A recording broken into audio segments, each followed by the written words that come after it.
Alright everyone, so today we're going to be tying the Pheasant Tail Nymph. This is an extremely simple pattern that has immense success on the water. It's a great fish catching nymph, and I'm sure if you give it a shot, you'll have a blast fishing it. So we're going to be using some of the techniques that we've learned, including the pinch wrap, counter wrapping with wire, and general basic fly tying skills. So we're going to begin with a size 12 jig hook. You can tie these from size 12 down to a size 18 is probably the smallest that I'd tie it. Maybe a size 20. Just to recall, in fishing, the lower the number, the larger the hook until you reach the 1/0 designation. So a size 12 would be bigger than a size 18, which I have in my fingers right here. Oops, I dropped it. Let me bring it back up for you guys. Size 18 in my fingers right here. So you can see here the relative size. An 18 is much smaller than a 12. But for simplicity's sake, we'll be tying on a size 12 today. This is a Dohiku HDJ, or this is a Dohiku Jig Hook, as you can see here, size 12. And on here I have a silver tungsten bead, silver slotted tungsten bead, and it's 3.5 millimeters. So for thread, we're using a 60-knot Vivus fluorescent orange thread.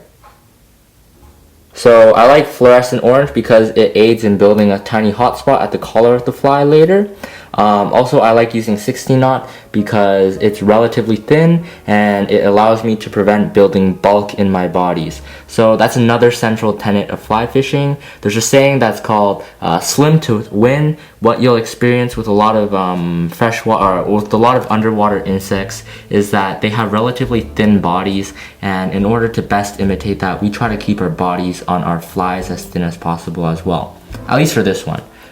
It depends on what you're imitating. Some underwater insects have relatively thick bodies, for example stoneflies, and in those situations you would dub on, or you would build a thicker body in order to best imitate the insect. But for this situation, we'll just be using the 60-knot Vivus to try to keep it as thin as possible. So enough with the rambling, we'll start off our thread.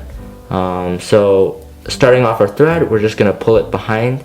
Try to get that bead butted up so it slots up nicely against the head of the hook, the eye of the hook. We're going to start our thread, couple turns back. This is relatively thin, so I can take a couple turns. Then we are going to snip away this tag end of thread. So now that we have our thread started, we are going to tie in our first material, which is some ultra small or extra small copper wire. This just happens to be by UTC, but it's made by a lot of other brands as well. So we're going to break off a 6-inch section of wire. This will be enough for you to tie several flies, and we're going to tie it in flat on the top of the hook shank. Oops. So we're just going to tie it in and tie our way back, making sure that the wire is nice and straight on the top of the hook shank. So we're going to tie up until there. Alright, so we want to keep the body of our nymph relatively, or the body of our fly here relatively straight. So we don't want to be tying into the bend of the hook.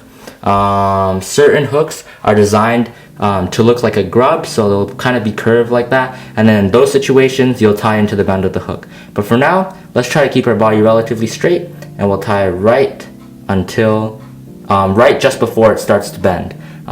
That's called the shank of the hook.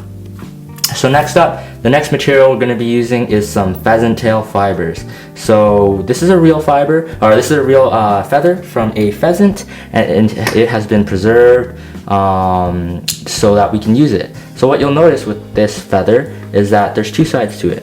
So we have this thin, nice and webby side, and then we have this thick, we have this side with the thicker, more stiff fibers. So that's the side that we're going to want to use. So we're going to pick 3 nice, actually for a size 12, I wouldn't be afraid to go with 4 or 5 nice feathers.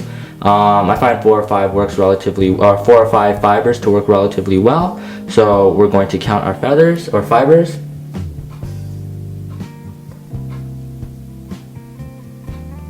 And we're just going to pull them off. So we just pull them off the stem like that. So once we stripped off our pheasant tail fibers and we've aligned our tips, you can see over here, this is the entire fiber of the pheasant tail feather. So we're going to measure out a tail of approximately a body in length. So we're going to measure out like this and shift it over to the back.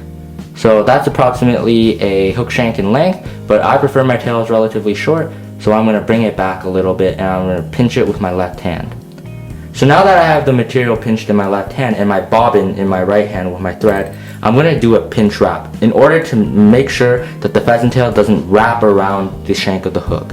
So I'm going to bring it up into my left hand, pinch the thread with my fingers, bring the thread around the bottom of the hook shank, and then pull up. As you can see now, the thread has not shifted the pheasant tail around the shank, and I'm going to take 1 or 2 wraps around fully to secure it.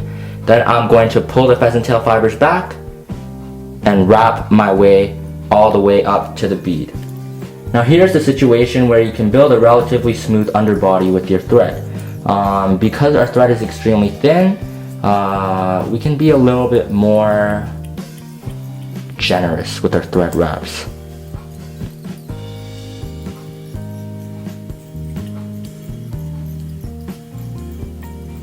So we're just going to build a nice smooth taper to our body.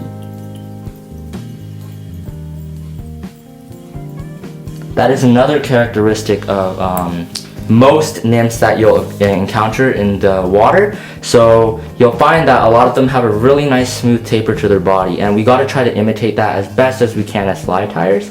So you'll often see that as a consistent theme in any videos that you watch and any patterns that you see being tied, a smooth taper and a thin body typically. So now that we have the pheasant tail fibers tied in, we're just going to wrap them in the opposite direction of the direction that we wrap the thread. And I'll explain to you a little later as to why we're going to do this. So we're just going to make touching wraps with our pheasant tail fibers all the way up. Now this body is relatively sparse. I wouldn't have mind if I used 5 fibers here in this situation. 4 seems to be a little bit difficult to wrap as we get closer to the end of the feather.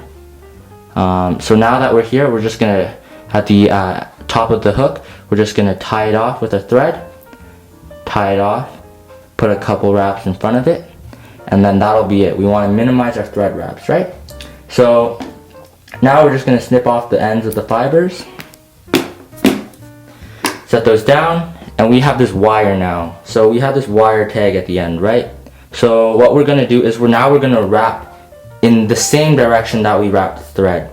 So what you'll notice about that is if we wrap away from us in the same direction that we're wrapping the thread, we're going to wrap in the opposite direction that we wrapped the pheasant tail fiber. What this does is that it reinforces the pheasant tail fiber. What you'll notice about pheasant tail is that it's a relatively delicate material. You'll experience some breakage of the feathers fibers over time, and that's okay. Some people like to use super glue to reinforce it. I find I lose my flies before the super glue can even come into use, so I'm perfectly okay with reinforcing my pheasant tail with counter wrapping my wire. So this technique is called counter wrapping. So what I'm going to do is I'm going to take 1 wrap at the base of the fiber, so that way I'm not going to shift my, I'm not going to roll my tails around now. And then now I'm just going to take open spiral wraps all the way up to the top of the hook. And we're going to try to get them as evenly spaced as possible and as nice and tight as possible to hold into that. Now what's a good number for this? 5, 6.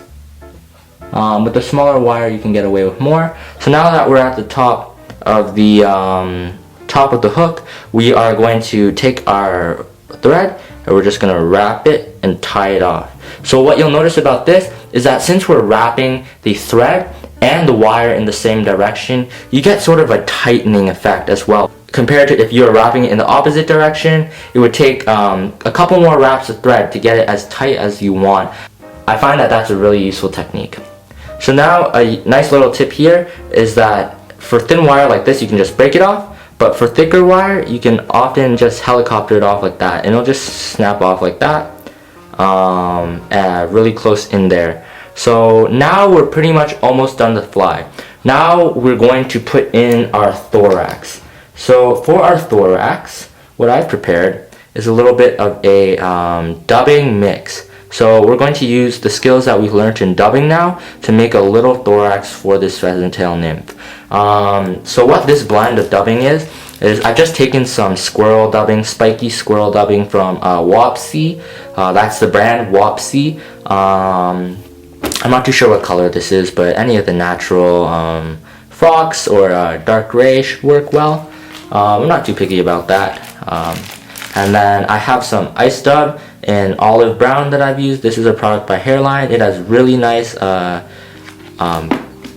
there's really nice qualities in the light. It shines and reflects nicely. I'm not too sure if this particular one has any UV properties, because I know that they do sell UV ice dub, but it does fluoresce nicely in the light. So the reasoning behind this dubbing is that it's got the nice spiky guard hairs from the squirrel. So you can see here, there's those nice really spiky guard hairs, and it combines the really nice subtle flash of the ice dub olive brown. And I find that this color is just really nice. It's really natural, and it's a great item, product to pick up. So I'm going to take this, and we're going to take an extremely small amount. Remember, with dubbing, less is more. So especially with a small nymph like this, we're just going to take the smallest amount, and we're going to dub it on. Oh, that's a little bit too thick. So we're just going to take a nice thin amount. Let's see if I can secure a small amount from here. We're just going to take a really small amount of dubbing and twist it onto our thread in the same direction. We're going to make a really thin dubbing noodle, approximately an inch long for now. Remember, you can always start off with, or you can always add a little bit more. We're going to take another small amount of dubbing in our fingers and pinch it on. You'll notice here that this dubbing noodle is actually a little thicker than I like it, but it'll fish. So once we have our dubbing noodle nice and dubbed on nicely like that, we're going to slide it all the way to the top.